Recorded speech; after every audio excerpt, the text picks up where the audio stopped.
A ver, pensemos en esto. ¿Qué es lo que controla realmente la curación en el cuerpo? Y no hablo solo de que se cierre una herida, sino de la regeneración de verdad, de que vuelva a crecer una parte perdida. ¿Es solo un proceso químico? ¿Una especie de, no sé, sopa de moléculas que sabe qué hacer? Porque esa ha sido la idea por mucho tiempo. Hoy vamos a hacer un análisis a fondo de una idea que por décadas fue considerada casi una herejía científica. Nos basamos en varias fuentes, en particular el libro The Body Electric. La misión es investigar la evidencia de que existe un sistema de control eléctrico en el cuerpo, una corriente vital que parece orquestar la curación, el crecimiento. Una idea que la ciencia, pues, simplemente archivó. Y es una exploración fascinante, porque nos obliga a cuestionar las bases de la biología moderna. Nos va a llevar desde un problema muy práctico, como huesos que nos sueldan, hasta la capacidad casi mágica de regeneración de las salamandras. Y lo más increíble es ver cómo esos conocimientos, que en su momento fueron ridiculizados, hoy están resurgiendo de formas sorprendentes en la medicina. Es como redescubrir un lenguaje del cuerpo que no sabíamos que hablaba. Empecemos por ahí, por ese problema práctico que mencionas. Todo esto arranca con una frustración muy concreta del investigador Robert Becker. Las fracturas que no consolidan. Los médicos las llaman non-unions. Imagínate, tienes a un paciente, le pones yeso, tornillos, cirugías, y el hueso simplemente no se cura. Se niega a unirse. Exacto. Esto llevó a Becker a pensar que el modelo puramente químico, pues no cuadraba, faltaba una pieza. Esa duda fue el motor de todo. Él intuyó que para entender el fracaso, primero tenía que entender el éxito espectacular. Sospechaba que la reparación de un hueso en un humano era en realidad un eco, una versión, digamos, muy degradada de una verdadera regeneración. Así que para estudiar el proceso en su forma más pura, tuvo que buscar en el reino animal. Y es increíble que esta fascinación no es nueva, ¿eh? Hay que irse hasta el siglo XVIII.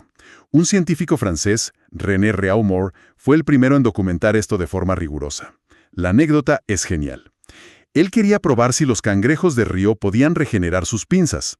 Así que montó un vivero, les quitaba una pinza con mucho cuidado y se ponía a observar. ¿Y qué veía? Veía como una réplica en miniatura, perfecta pero blanda, crecía dentro del caparazón. Y en la siguiente muda de piel, ¡zas! La nueva pinza se desplegaba, se endurecía y crecía. Increíble. Pero si el cangrejo es un aficionado, el campeón indiscutible, el organismo que se convirtió en la piedra de Rosetta para todo esto, es la salamandra. Este animalito es capaz de algo asombroso. Regenera una extremidad completa. Huesos, músculos, nervios, vasos sanguíneos, piel, todo. Y no es una masa deforme, es una réplica perfecta. Es una réplica perfecta y con una precisión infalible. Sabe qué es arriba, qué es abajo, adelante y atrás. Si le cortas una pata delantera, regenera una pata delantera, no una trasera. No comete errores. Ok, vamos a desglosar eso, porque aquí es donde la cosa se pone realmente interesante. Cuando la salamandra pierde la pata, en la punta del muñón se forma una pequeña masita de células que parecen primitivas, casi como células madre. A esta estructura la llaman el blastema. Exacto. Es como si el cuerpo creara un embrión en miniatura justo en el lugar de la herida. Y ese embrión localizado reconstruye todo. Y este blastema fue el centro de una de las mayores controversias en la biología del siglo XX. La pregunta era, ¿de dónde demonios salen esas células? Había dos teorías, ¿no? Dos teorías en guerra. La primera, que era el dogma oficial, decía que había células de reserva, o neoblastos.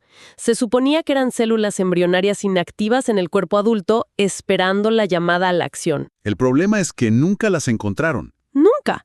Por más que las buscaron durante años, nadie pudo encontrar esas células en las salamandras. Y entonces, ¿cuál era la alternativa? La idea hereje. La alternativa era la desdiferenciación, y proponía algo que se consideraba biológicamente imposible, que células maduras y especializadas, una célula de músculo, de cartílago, podían, digamos, hacer marcha atrás en su desarrollo. O sea, olvidar lo que son. Olvidar su especialización, revertir a un estado primitivo y, desde ese punto cero, volver a especializarse para formar todos los tejidos nuevos que hacían falta. Un momento. ¿Eso significa que una célula muscular podría convertirse en una célula de piel? Eso va en contra de todo lo que nos enseñan en biología básica. Exactamente. Por eso era una idea tan peligrosa. Las fuentes describen cómo sugerir esto podía arruinarle la carrera a un científico. Figuras muy poderosas, como el embriólogo Paul Weiss, declararon que era una imposibilidad absoluta. El dogma era tan fuerte que la gente hacía experimentos absurdos solo para no contradecir la ortodoxia. Bien, entonces tenemos este blastema hecho de células que, por así decirlo, rejuvenecen, pero ¿qué les da la señal? ¿Qué inicia todo el proceso? Esperado. Los nervios. Ya se sabía que, de alguna manera, los nervios eran cruciales. Un investigador, Marcus Singer, demostró que se necesita una masa crítica de tejido nervioso para que haya regeneración. Como una cantidad mínima. Sí, lo cuantificó. Hacía falta entre un 25 y un 30% del suministro nervioso normal. Por debajo de eso, nada, solo cicatrización. Pero lo más curioso es que no eran los impulsos nerviosos de siempre, los de mover músculos. Tenía que ser algo más que los nervios proporcionaban. Y aquí es donde Becker conecta los puntos. A ver si entiendo la cadena.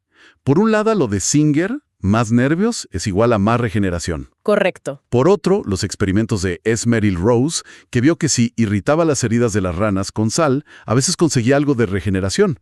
O sea, más daño o irritación también empujaba hacia la regeneración. ¿Voy bien? Perfecto. Y a eso Becker le sumó 2 piezas de investigación que estaban olvidadas.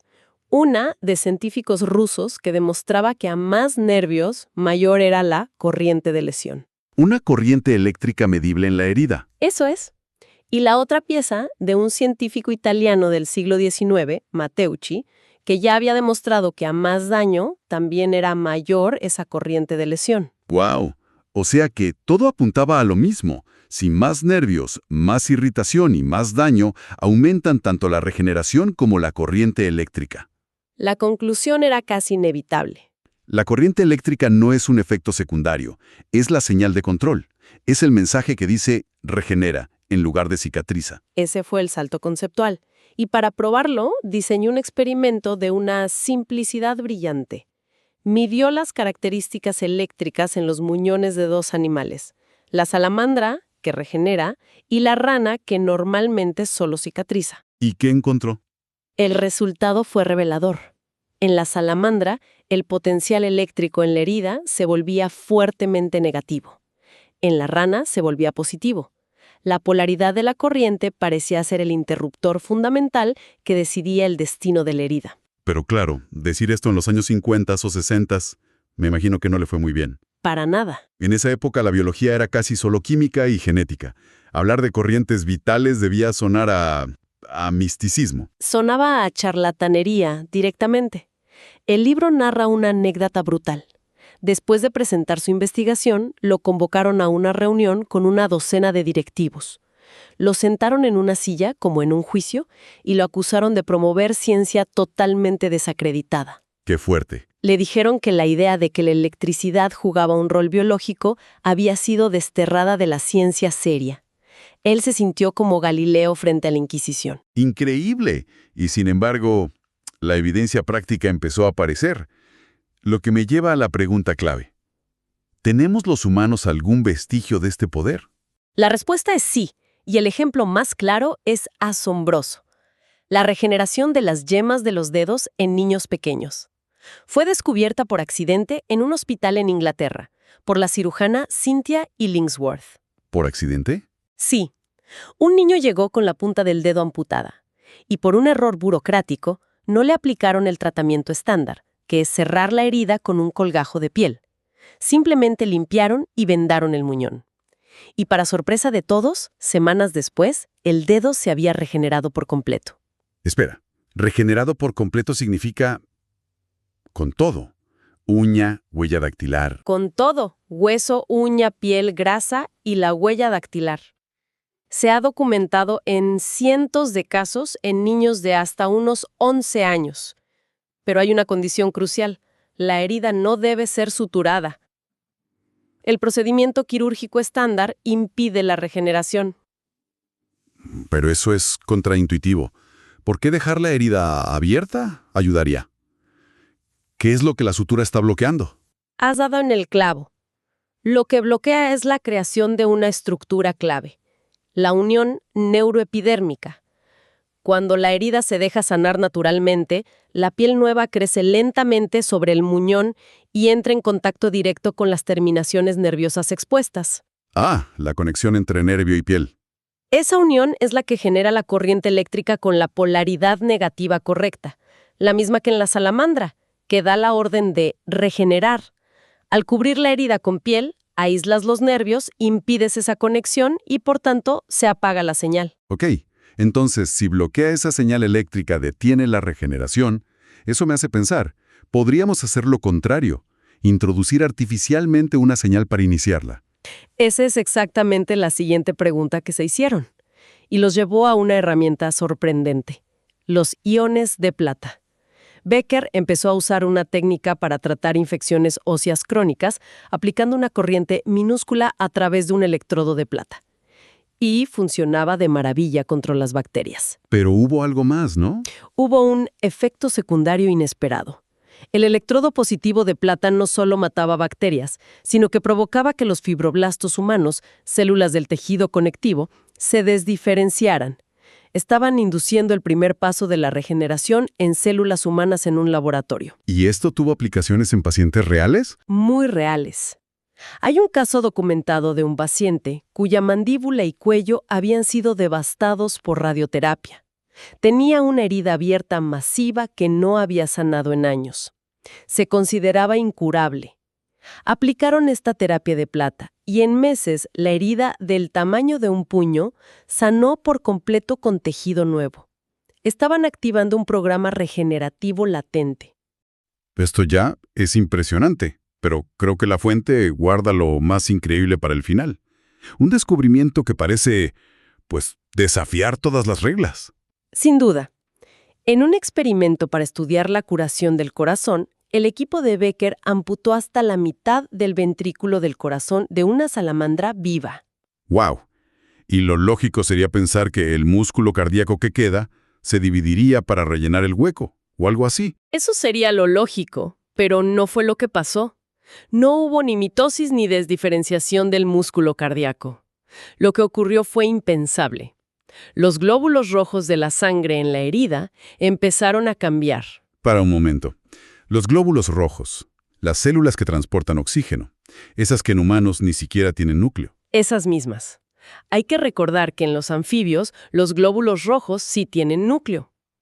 Lo que vieron fue que estas células sanguíneas se rompían, sus núcleos migraban al borde del músculo cardíaco dañado, se desdiferenciaban y formaban un blastema masivo. ¿Y en cuánto tiempo? En solo 2 horas y media. Es una locura. El cuerpo estaba usando su propia sangre, las células de transporte, como material de construcción para reconstruir un órgano vital. Reescribe por completo el manual de funciones de una célula. Es una demostración de un potencial celular que apenas empezamos a vislumbrar. Y la velocidad fue increíble. En 4 o 5 horas ya había nuevas células musculares funcionales y el corazón empezaba a latir de nuevo. ¿Y en recuperarse del todo? En 8 o 10 horas la estructura era casi normal y en solo 24 horas era prácticamente indistinguible de un corazón sano. Un órgano vital reconstruido en un día, usando la sangre como materia prima. Es un poder que parece desatarse solo ante una lesión catastrófica. Entonces, si juntamos todas las piezas, desde un hueso que no suelda hasta un corazón que se reconstruye en horas, ¿cuál es el panorama general que emerge? Si conectamos los puntos, la evidencia sugiere con mucha fuerza la existencia de un sistema de control eléctrico que coexiste con el sistema bioquímico que todos conocemos. Un sistema que opera con corrientes continuas de muy bajo nivel y que parece ser el director de orquesta de la curación y la regeneración. No es que reemplace a la bioquímica, sino que parece que la dirige. Le dice a las células qué hacer, dónde y cuándo. Y eso nos deja, como siempre, con una idea final para seguir explorando. Si este sistema eléctrico realmente existe y estamos empezando a hablar su lenguaje, con las corrientes y polaridades correctas, ¿cuáles son los verdaderos límites? Pensemos en ello. ¿Podríamos algún día indicarle a una médula espinal seccionada que se reconecte? O inducir la reparación de áreas dañadas del cerebro, no con fármacos, sino dándole la señal eléctrica precisa a las células que ya están allí. La biología podría ser mucho, mucho más eléctrica de lo que jamás hemos imaginado.